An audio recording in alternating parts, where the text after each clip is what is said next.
Mi auto era una rana. Hola a todos, mi nombre es Hugo Eberto y esto es Relatos Extraordinarios. Y en este caso, nuevamente haremos honor a nuestro nombre, pues contamos con espías que enloquecerán al ejército alemán durante la Segunda Guerra Mundial. Una falsificadora de la resistencia francesa, deportaciones, héroes impensados, actos de valentía sin igual. Eso y mucho más tendremos en el relato de hoy. Te invito a que te suscribas, a que actives la campanita y te quedes para este video del Perú contra los nazis. En un principio, el Perú tuvo una relación bastante amistosa con el Grupo del Eje y el Movimiento Nacional Socialista de Alemania. Incluso tomó una postura muy hostil frente a la comunidad judía, más bien presionándolos para dejar el país y dificultando su llegada también. Pero las simpatías por los alemanes cesarían más temprano que tarde. Alemania tenía el deber de organizar las Olimpiadas de 1936. El fútbol era una de las disciplinas y el Perú uno de los invitados a participar de dicho evento, junto a otros 15 seleccionados que jugaron bajo la modalidad de eliminación directa, o sea, si perdías un partido estabas afuera. La selección peruana en principio era un poco más profesional que los equipos de algunos países europeos, más de corte amateur. Es que en aquel momento las ligas no estaban ordenadas de la forma que lo están ahora, muy alineadas en el ámbito internacional.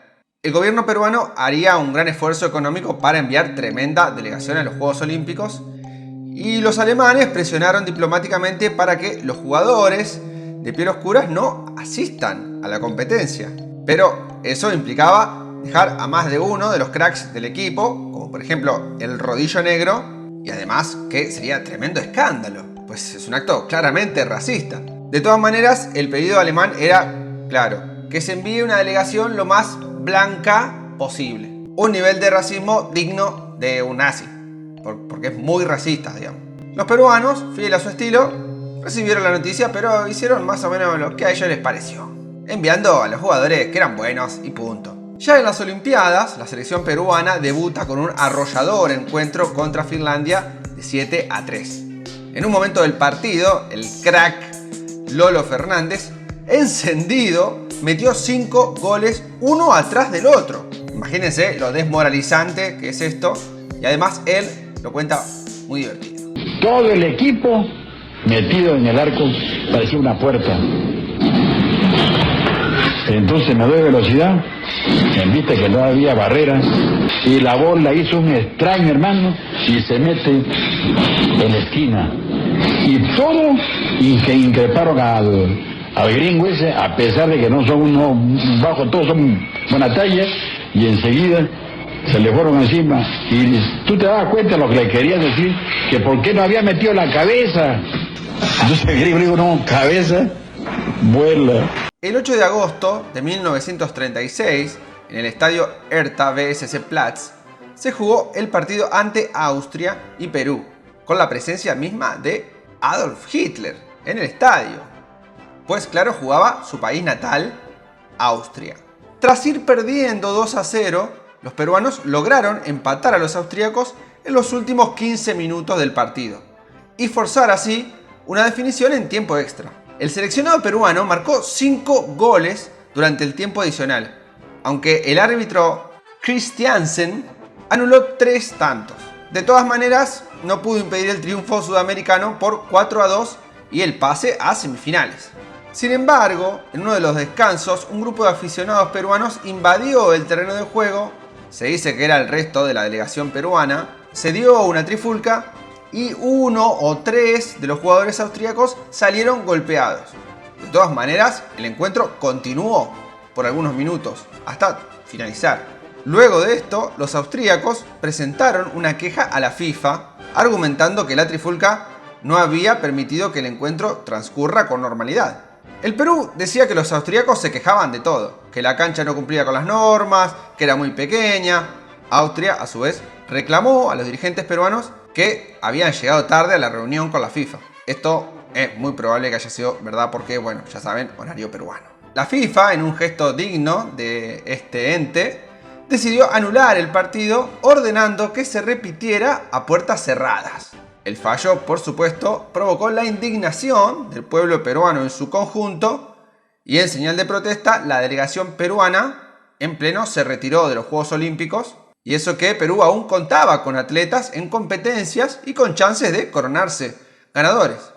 Así y todo, claro, el honor está primero. También se retiró Colombia como muestra de solidaridad, nobleza obliga a mencionarlo. El jueves 17 de septiembre de 1936, los futbolistas peruanos fueron recibidos como héroes en el puerto del Callao a su arribo a la capital. Cuando el nazismo fue derrotado en la Segunda Guerra Mundial, surgió la versión de que el triunfo peruano ante los austríacos fue saboteado realmente por Adolf Hitler, quien, enterado del resultado, no podía permitir que en los juegos organizados para demostrar la superioridad de la raza aria, un equipo compuesto en su mayoría por negros y mestizos, le ganara. Nada más y nada menos que al poderoso Gründerteam de Austria, su patria. Incluso acá podemos ver imágenes del mismísimo Führer durante ese partido, viendo a su amada selección austríaca siendo aplastada por la selección peruana, cagándose en los pantalones ante el imparable Rodillo Negro y el Lolo Fernández. Literal la está pasando muy mal el Führer. Este sos vos, Perú, haciendo que el hombre más poderoso del mundo en aquel momento se haga pis encima. Años más tarde, tras el bombardeo a Pearl Harbor, el Perú cambia su postura diplomática y comienza a apoyar a los aliados de forma abierta. Podrán decir que fue por lo de Pearl Harbor, pero para mí fue por haber evitado que Perú se lleve una medalla de oro en el fútbol olímpico. Tras la conferencia de Río de Janeiro, celebrada en enero de 1942, Perú rompió oficialmente relaciones con los países del eje. Una ola de xenofobia se iniciaba contra ciudadanos alemanes, italianos y japoneses. Dentro de las agresiones sufridas por estos colectivos estuvo la desprotección judicial y civil, el congelamiento de cuentas y embargo de bienes. Pero la peor parte se la llevaron los japoneses o hijos de los Nikkeis. El Perú, en cumplimiento de los acuerdos de la Conferencia de Río de Janeiro y por exigencia de los Estados Unidos, inició una política de deportaciones de ciudadanos japoneses y peruanos japoneses hacia campos de concentración en territorio estadounidense. Un evento, en efecto, lamentable y que ya ha tenido sus respectivas disculpas, por supuesto. Y por si esto fuera poco, en 1941 Perú se ve metido en su propia guerra con Ecuador, por lo que la batalla contra la imparable fuerza alemana sería no del Estado peruano, pero sí de varios y varias particulares, héroes por mérito propio, que pasaremos a detallar. Tal es el caso de la peruana Elvira de la Fuente, una aristócrata nacida en Lima, hija de un acaudalado diplomático peruano y de familia materna española de origen valenciano. Ella vivió sus años de moza en Europa y allá se vio enredada de tal forma en la guerra que ejerció nada más y nada menos que como doble agente, trabajando para el gobierno inglés, pero fingiendo trabajar para la inteligencia alemana, uno de los trabajos más peligrosos de la guerra y, claro, del mundo. Elvira, sin embargo, ejerció esta labor y vivió para contarlo. Entre sus misiones y logros se destacan que evitó que los alemanes lanzaran un ataque con armas químicas sobre Londres en 1943, además de tener una participación crucial para favorecer el desembarco aliado en Normandía, haciendo creer a los alemanes que dicha acción sucedería en otro lugar y haciendo que muchas tropas del eje sean estacionadas en lugares donde no eran necesarias. Pero también hubo hombres de acción, incluso en el duro desembarco de Normandía. 5 peruanos y un francés peruano formaron parte de la Brigada Piron, una tropa belga que combatió a los nazis, un grupo compuesto por unos 2.200 soldados que se enrolaron en las fuerzas belgas libres. Pero, ¿cómo habían llegado ahí?, se preguntarán ustedes. Es que barcos con voluntarios chilenos y argentinos recogieron a los peruanos del puerto del Callao en enero de 1943. La labor de la brigada comenzó en el desembarco de Normandía, donde recibieron muchas bajas. Continuó tierra adentro hacia Holanda y más tarde a Alemania hasta desactivarse. Jorge Sangines es el único miembro vivo de la brigada. Ha recibido media docena de medallas, la última de ellas fue la Legión de Honor en grado de caballero.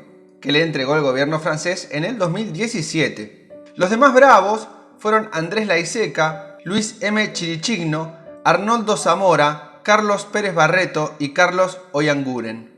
Otra heroína que deja claro la fortaleza de las mujeres peruanas es Madeleine Blanchet Pauline Truel Larrabure, una limeña de ascendencia francesa que luchó desde la resistencia de ese país contra los abusos del ejército nazi de ocupación. En junio de 1940, las fuerzas alemanas invadieron París y se formó la Résistance, ciudadanos franceses que decidieron luchar contra los nazis en forma clandestina. Madeleine trabajó con la resistencia como falsificadora de documentos, especialmente pasaportes que entregaban a judíos prófugos y soldados aliados. Utilizó el seudónimo de Marie. El 19 de junio de 1944, Madeleine fue arrestada por 3 agentes alemanes cuando iba a recoger tinta en uno de los escondites de la resistencia. Fue torturada para forzar a que delate los planes. Ella resistió estoica y no delató a nadie ni ningún detalle. Asumió toda la responsabilidad de los actos que eran innegables. Fue trasladada al campo de concentración Sachsenhausen en 1945 y animaba a sus compañeros de prisión con las historias bonitas que recordaba de su amado Perú. El fin de la guerra estaba próximo a llegar. Las tropas alemanas empezaban a desorganizarse y emprendieron la huida en lo que se conoce como la Marcha hacia la Muerte, que se refiere al traslado de las miles de personas prisioneras en los campos de concentración hacia el interior de Alemania en una marcha forzada y muy difícil. Madeleine, en efecto, no estaba en condiciones de realizar la travesía y fue también maltratada por un oficial alemán antes de llegar a destino. Lamentablemente, Marie falleció. Todo esto sucedió en el cementerio de Stolpe el 3 de mayo de 1945, a solo 5 días de la rendición alemana. En su tierra natal, esta heroína no ha sido tan reconocida como en el país de Francia. Sin embargo, Luis Enrique Cam elaboró un video documental titulado Madeleine Truel, la heroína peruana de la Segunda Guerra Mundial, en reconocimiento. Otro caso muy elegante, pero también humanitario, es el del diplomático José María Barreto, quien se desempeñó como cónsul de Perú en Ginebra durante la Segunda Guerra Mundial. El señor Barreto recibía muchas peticiones de visa y algunas de ellas de familias judías, a fin de ayudarlos a escapar de los horrores del Holocausto durante la Segunda Guerra Mundial. Barreto otorgaría muchas de ellas, aunque en 1938 el gobierno peruano había dado instrucciones expresas a todos sus consulados en Europa de no emitir visas a inmigrantes extranjeros, especialmente a los de origen judío. El diplomático peruano no acató la prohibición y otorgó pasaportes y visas humanitarias. Entre estos documentos, 27 pasaportes para 58 judíos, salvándose de la muerte en los campos de concentración nazi. Así de simple. Este silencioso pero contundente acto de heroísmo tuvo como consecuencia el cierre del consulado en Ginebra por parte del Ministerio de Relaciones Exteriores y la suspensión del cónsul Barreto y posterior expulsión de la Cancillería. El señor Barreto falleció el 11 de agosto de 1948 en Suiza. Lamentablemente, el reconocimiento de justo entre las naciones, otorgado por el Yad Vashem, le fue otorgado después de esta fecha. En efecto, extraordinaria la historia que vimos hoy, la de un lejano país que se ve forzado a participar de los gigantescos eventos de la Segunda Guerra Mundial, con líderes que cometieron actos casi miserables y persiguieron inocentes, pero ciudadanos que entregaron todo con el solo fin de hacer lo que consideraron correcto. A ellos, claro, los saludamos desde acá y les agradecemos por permitirnos inmiscuirnos en su vida. También le brindamos nuestro saludo y respeto. Amigos, espero que les haya encantado este video. Los invito a suscribirse, a activar la campanita y dejar un comentario sugiriendo el próximo relato extraordinario que deberíamos traer al canal. Este video quedó una masa. Ahora cada uno para su casa.